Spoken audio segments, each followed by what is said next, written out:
Երբ ասում են գույք պարտքի դիմաց այդ չարաբաստիկ գործարքը Հայաստանին օգուտ է տվել, այդ ասողին հարցրեք, ուր է այդ օգուտը, ուր է այն արտադրությունը, որ խոստացվում էր, ուր են այն աշխատատեղերը, տեխնոլոգիաները, արտահանման ծավալները, որ պիտի փոխեին մեր երկրի տնտեսության վիճակը։ Փաստը հետևյալն է, 2002 թվականի նոյեմբերին մոտ $100 միլիոն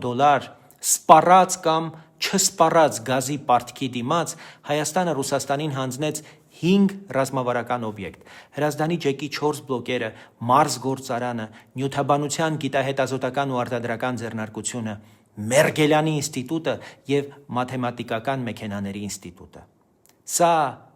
սովորական փոխանակում չէր, սա պետության ողնաշարի գրավադրում էր, էներգետիկ հիմք, արդյունաբերական կարողություն, գիտական ուղեղ։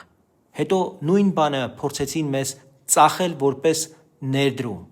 բայց եթե ներդրումը չկա, եթե գործարանը չի աշխատում լիարժեք կերպով, եթե գիտական ներուժը չի վերածվում արտադրանքի, եթե տնտեսությունը չի ստանում նոր շուկա ու նոր արժեք, ապա օգուտի մասին խոսելը պարզապես կեղծիք է և սուտ, և ամենակարևորը, պարտքը կարելի է փակել 1000 ձևով, բայց պետության կենսական ենթակառուցվածքները պարտքի դիմաց հանձնելը պարզապես սխալ չէ,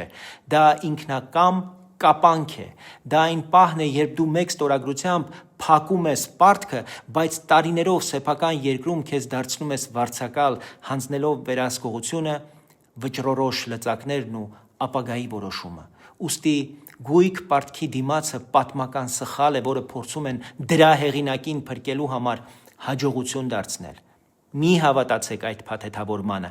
պետության ողնաշարը չեն հանձնում, ողնաշարը պահում են, որ վաղը դու ինքդ որոշես, ինքդ ստեղծես, ինքդ պաշտպանես։